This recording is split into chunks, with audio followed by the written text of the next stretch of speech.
Sebagai seorang mukmin, kita meyakini bahwasanya kebahagiaan hidup yang hakiki yang dijanjikan oleh Allah Azza wa Jalla akan didapatkan oleh seorang mukmin dengan melakukan ibadah dan ketaatan kepada Allah Rabbul Izzati wal Jalalah. Maka di dalam melaksanakan ketaatan dan ibadah kepada Allah yang telah menciptakan kita, kita juga telah mengetahui dari uraian apa yang kita baca, penjelasan dari para ulama, di mana ibadah akan diterima oleh Allah Jalla wa Ala ketika ibadah dan ketaatan yang kita lakukan memiliki dan memenuhi dua syarat, yaitu syarat melakukan ibadah dan ketaatan dengan keikhlasan, mengharap pahala dan ridha dari Allah Azza wa Jalla semata. Lalu kemudian mengikuti, mencontoh dan menauladani apa dan bagaimana di dalam ibadah yang telah dicontohkan oleh Nabi sallallahu alaihi wasallam. Maka tinggal kembali kepada diri kita masing-masing, sejauh mana kita melaksanakan ibadah dan ketaatan memenuhi ketentuan dan syarat.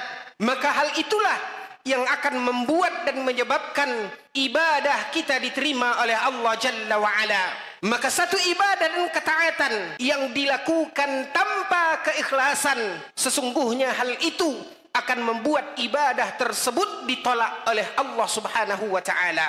Allah Jalla wa'ala berfirman di dalam Al-Quran, وَمَا أُمِرُوا إِلَّا لِيَعْبُدُوا اللَّهَ مُخْلِصِينَ لَهُ الدِّينَ. Kata Allah Azza wa Jalla, tidaklah kita Allah perintahkan untuk beribadah kecuali agar kita beribadah itu dengan keikhlasan, mengharap pahala dan ridha dari Allah Tabaraka wa Ta'ala. Begitu juga kita harus berusaha memahami dan mempelajari bagaimana tata cara di dalam ibadah yang akan kita laksanakan. Imam Al-Bukhari memberikan satu bab di dalam kitab sahihnya, Babul Ilmi Qabla Al-Qawli Wal Amal, yaitu bab yang menjelaskan tentang kewajiban kita berilmu, kewajiban kita faham sebelum kita berkata dan beramal.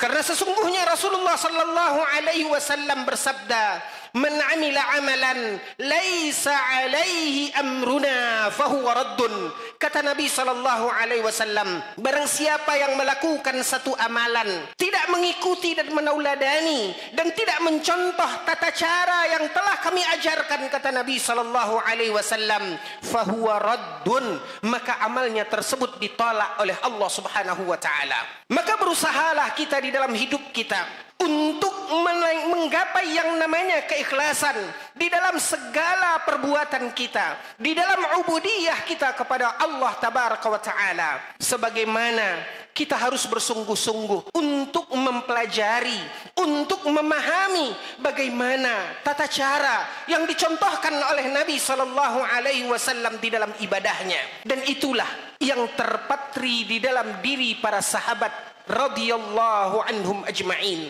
Mereka bersungguh-sungguh di dalam melihat dan memperhatikan bagaimana ibadah Nabi sallallahu alaihi wasallam, lalu mereka aplikasikan di dalam kehidupan mereka. Ketika mereka menjalankan itu, ikhwatal iman, maka kita pun sebagai umat Nabi Muhammad sallallahu alaihi wasallam berkewajiban untuk meniti jejak langkah mereka. Bagaimana kesungguhan mereka dan bagaimana kehati-hatian mereka di dalam melaksanakan peribadatan kepada Allah Subhanahu wa taala. Tentu dengan harapan agar ibadah dan ketaatan yang kita lakukan diterima oleh Allah Jalla wa Ala, dinilai pahala oleh Allah Subhanahu wa taala, agar dengan itu Allah anugerahkan kepada kita kehidupan kita yang sesungguhnya, yaitu kebahagiaan di dalam surga Allah yang telah Allah Subhanahu wa taala sediakan. Namun ikhwatal iman, ada satu titik penting yang harus kita belajar dari kehidupan kaum para salafus saleh, yaitu para sahabat, khususnya ridwanullahi alaihim ajma'in. Di dalam Al-Quran Allah Subhanahu wa ta'ala berfirman, ketika Allah Tabaraka wa ta'ala mengatakan, walladzina yu'tuna ma atau wa qulubuhum wajilah. Allah Subhanahu wa ta'ala berfirman, di sana ada orang-orang yang mereka berbuat, mereka beribadah, mereka bersedekah, mereka memberikan apa yang telah mereka berikan, dan mereka menjalankan apa yang telah mereka lakukan.